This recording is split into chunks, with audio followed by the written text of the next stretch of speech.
Hey, what's up everyone? This is Music Tech Help Guy and welcome to part 19 of my Logic Pro 11 Essentials course. Over the next few videos, I want to focus on using Logic's edit tools, and we'll also do a bit of a recap on using the snap modes. Eventually, we'll get into using the different drag modes. And in this video, I mainly want to focus on the two main tools I generally will have up when I'm editing, and these are the pointer tool and the marquee tool. Now, Logic has many tools with many different functions, and many of the tools we used in the piano roll editor are also up here in the tracks area.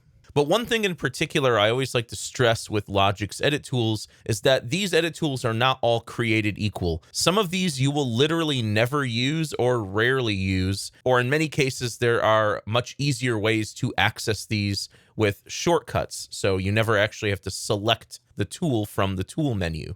So let's first talk about how Logic's edit tools work. You'll see two tool menus up here.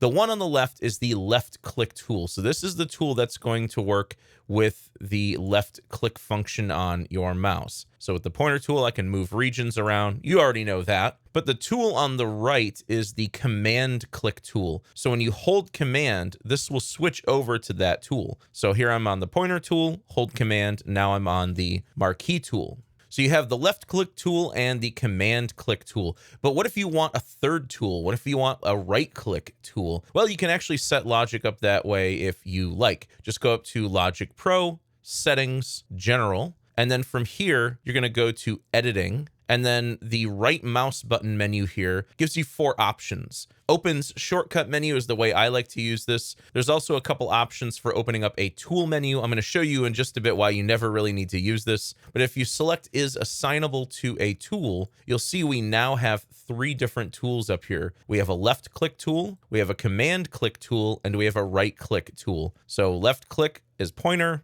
command click is marquee, and right click is the scissors tool, which we're going to come back to in another video. And remember, anytime you're editing, if you make an edit that you don't like or you do something incorrect, you can always press Command Z to undo. And if you want to get something back, you can press Shift Command Z to redo. So those are also very important editing functions beyond the edit tools themselves. Now, I don't like to work with a right click tool because I lose the ability to bring up like function menus on regions and on the background here. So I'm going to go ahead and turn this off. Again, Logic Pro Settings, General, go from project handling over to editing, and I'm going to switch this to opens shortcut menu. So now when I right click, I get my shortcut menu. If I click on the background here, there's a few other functions I can access from here as well.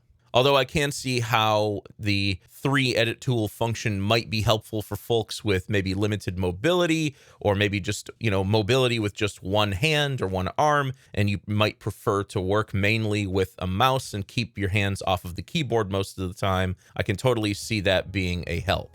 Hey y'all, if you'll just allow me to take a quick moment and tell you about the sponsor of today's video, Boombox. I've been working with Boombox for the past few years, since they were in beta testing actually, and I've stuck with them because they're a sponsor that offers a service that one, is free to get started, and two, it's something that musicians, bands, artists, and producers can actually use. I use Boombox all the time for collaborating with other artists. I love that I can send a client a custom inbox where they can upload their files. You can invite collaborators who can then leave time-stamped feedback on your project. And I use the mobile app to bring my projects with me on the go so I can make my own mix notes and revisions when I'm not in my home studio. I've also taken advantage of Boombox networking and promotional tools. I've created my own custom artist page to share my music with the world, and mark yourself for hire if you're looking to get paid gigs. If you want to check out Boombox for yourself, head over to boombox.io today and sign up to get 4 gigabytes of free storage, or upgrade to one of their pro or premium plans if you need more storage space and additional pro features.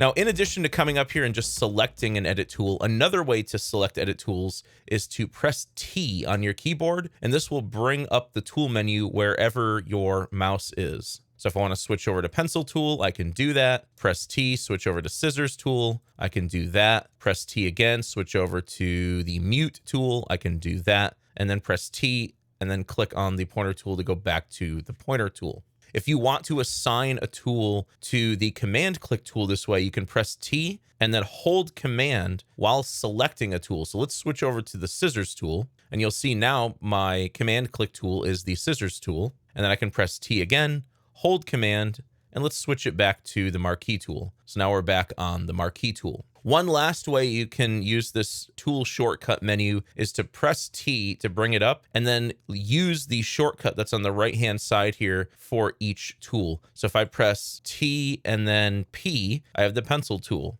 T and then X, I have the flex tool. T and then G, I have the gain tool. T and S, I have the solo tool. T and then I have the scissors tool. And then T brings me back to the pointer tool. Again, this is another function that a lot of people find useful. I don't really use it much other than quickly bringing myself back to the pointer tool just by pressing T twice. Okay, so now that you know how to access the edit tools, let's talk about the edit tools themselves. And again, in this video, I'm going to focus mainly on the pointer tool and the marquee tool. So let's start with the pointer tool. Many tools, including the pointer tool, have multiple functions. I cannot possibly show you all of the functions at this point because some of these are topics we haven't gotten to yet, like flex time or automation, but I'll show you all of the common editing features of the pointer and marquee tools. So the most basic function you can do with the pointer tool is you can move regions around. So you can just click and drag to move, and you can also select a region and hit delete on your keyboard to delete it. Especially when you're moving regions around, these movements are going to be tied to what snap mode you have selected. So right now I have snap to grid turned on, I'm on bar mode, and I'm snapping to relative values. I could switch this to absolute values so that all of my adjustments snap directly to the bar lines, although they're already snapped to the bar line here. I can go to division, and now it's going to snap to the grid divisions, or I can just completely turn off snap mode, and I can move the region around freely. So almost all edit functions are going to be tied to the grid snap. Now, if you want to duplicate a region, I think I showed you this one already, you can hold Option and click and drag that region over to another area, and it will duplicate it. You can also click on a region and press Command R to repeat it if you want it to be adjacent to the previous region. And the duplicate functions also work when you need to duplicate a region down to another track. So for example, if I duplicate this track by clicking here, you can also press Command D to duplicate a track. And if I hold Option and drag this down, you'll see it duplicates it down to that track. But because we have grid snap turned off, they're not perfectly in alignment. This is especially going to be a problem when you have regions trimmed up like this, which is another pointer tool function, and you want to maybe duplicate something down, but you don't have grid snap turned on. There's a really cool way to make sure that your duplicate regions or moved regions stay in alignment, and all you have to do is hold Shift, and you'll see that region jump back to its original alignment. So let me do that one more time. If I move it down, hold Shift, it'll move back to its original alignment on the grid. Or if I Option click and drag and then press Shift, it'll do the same thing. So holding Shift will allow you to keep the alignment of any moved or duplicated regions. Let's go ahead and turn our snap back on bar, and let's click on this and press Command C. So that will copy that region, and then wherever you set the playhead, you can press Command V, and it'll paste that region at that location. Likewise, you can also press Command X to cut, set the playhead, and press Command V to paste. Just keep in mind that when you're copying and pasting regions, the track that is selected is going to be the track where the region is pasted. So if I select this, hit Command C to copy, then I come down here and click on a different track, and then set the playhead here, it's going to paste the region on that track. So whatever track is selected is the track where that region will be pasted. You can also do this with multiple regions. Let's say I wanted to take all of this, I wanted to copy it over here to create a new section. All I need to do is select all of these, hold Option, and drag those over. And again, depending on what snap mode I have selected, it's going to be tied to that snap mode. Or I could select all of these. Let's set the track selection here. Select all of these, press Command C, set the playhead where we want these to go, and press Command V to paste them over. Other things beyond regions can be edited. For example, our chord track we used in a previous video. If I wanted this chord progression to be duplicated over here so that my session player instruments can keep up with the chord track, I can select these. I can select multiples holding Shift, and then I can hold Option and I can drag these over. And so now my keyboard player will follow that chord progression again that's in the chord track.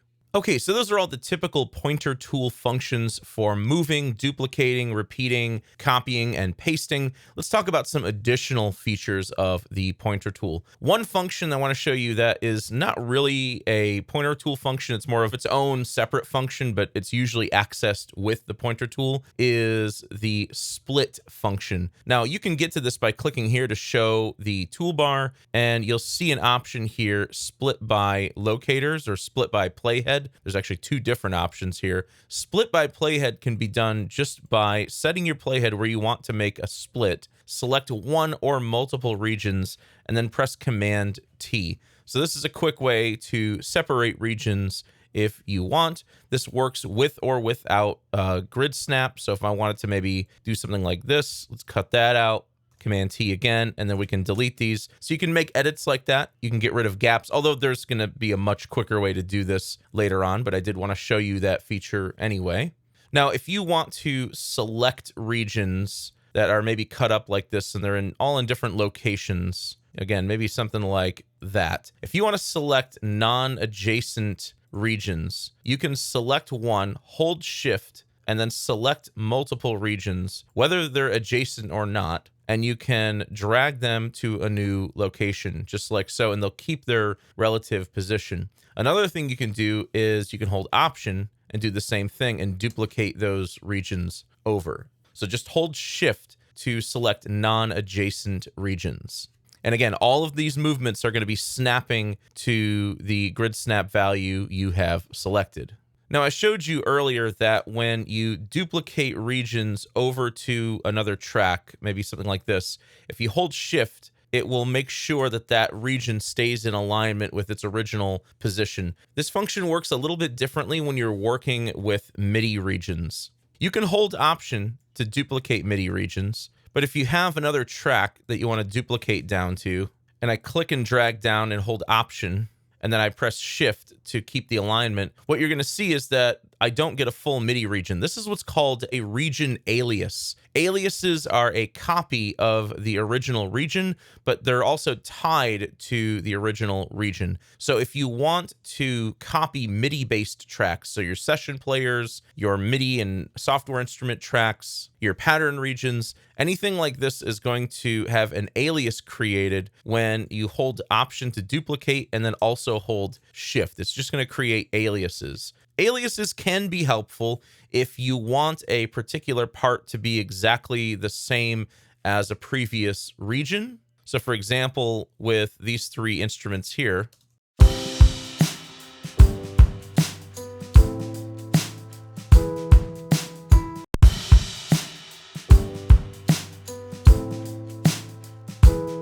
it's going to play the exact same thing on the alias. But if I change something up in the drummer here, maybe I want this hi-hat to be a ride cymbal instead. There we go. If I come over here and play these aliases,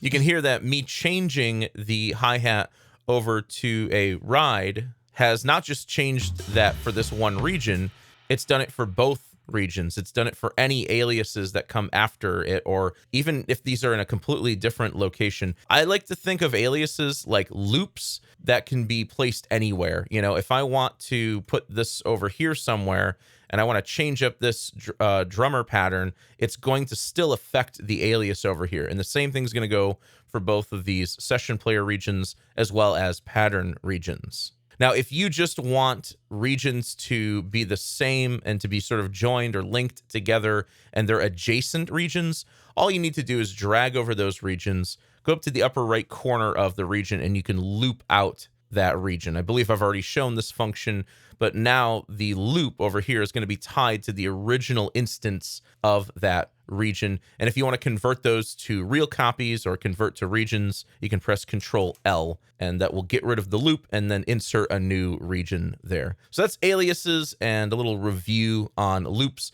Honestly, I almost never use aliases, but they can be helpful if you find yourself wanting to change, 10 or 20 of the same region, and you don't want to have to change each one. You just want to change one, and then you want all of the aliases to sort of follow suit. That's one use for aliases.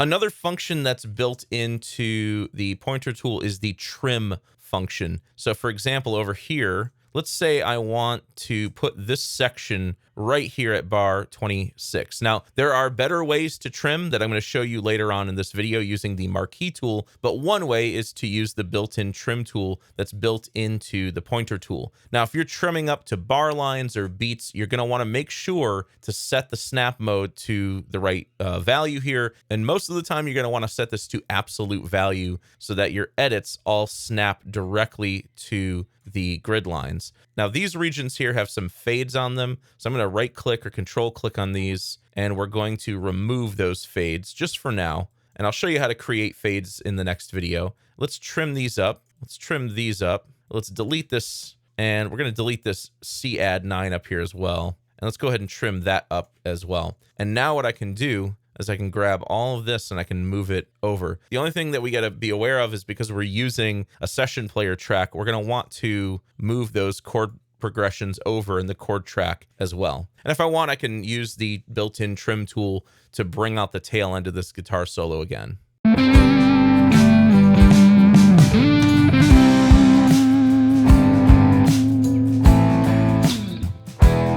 Yeah, maybe that note's being held a little bit too long. Let's turn off bar snap. Let's trim that up to maybe about there. There is a shortcut to create fade-ins and fade-outs. That's Shift and Control, and you can click and drag over a region with the pointer tool to create a fade. So this works for fade-outs, and it also works for fade-ins. So if I need to fade something in, I can trim it up, hold Shift Control, drag over the region, and there's my fade in. We will talk a little bit more about fades, crossfades, and the fade tool in the next video.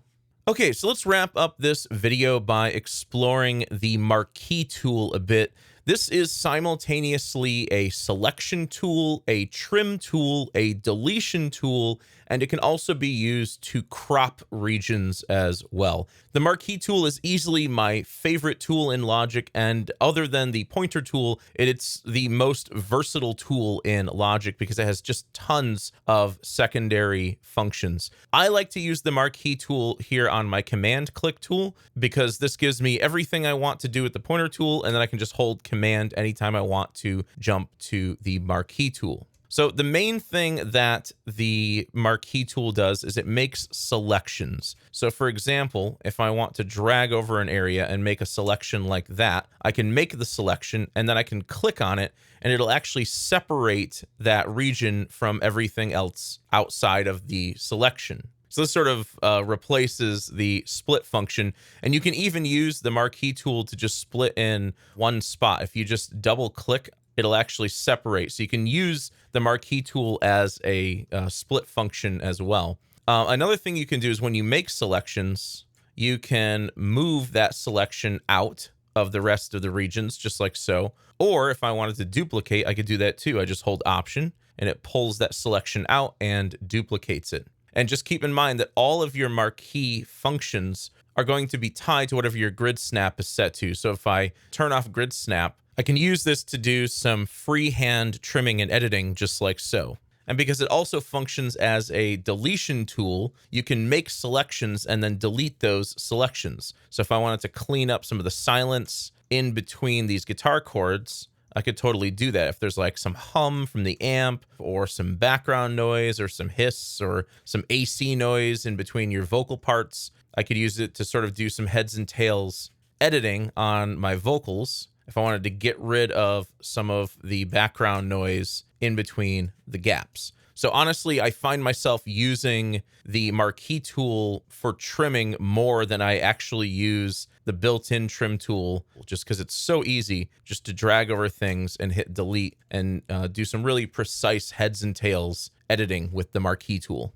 Now, one last thing I want to show you is the Marquee Ruler. You can show this by going up to View and then showing the Marquee Ruler. And you'll see this little gap here between the top of the ruler and the global tracks. Now, the Marquee Ruler isn't really a tool, and you don't even have to really use it with the Marquee tool. It can be used with any tool. What this does is it functions like a marquee tool for the entire project. So when you make a selection up here, it's going to select everything in the project. One of the things that's a little misleading is when you drag over like a selection like this, you'll see it also selects the chord track. If I hold Option and duplicate this whole section over, it does not duplicate the chord track. I'm not sure why. Hopefully they fix that in future versions. So if you're trying to duplicate over your chord progressions on the chord track, you're still going to have to do that manually. But there is another function I'll show you a couple videos down the road that does take care of the chord track as well. Okay, so that is an introduction to the edit tools, the pointer tool, and the marquee tool in Logic Pro 11. In the next video, we're going to jump into all of these other tools, not all of them, but most of these other tools, and I'll show you what their editing functions are. Like I said, these other edit tools are not all created equal. The pointer tool and the marquee tool, that's really where the majority of your editing functions are. And some of these other things are lesser editing functions that you may never use or may rarely use. But we'll cover those in the next video. I hope you guys enjoyed this video. If you did, please leave it a thumbs up and subscribe to the channel to see more content like this. And as always, thank you so much for the support and thanks for watching.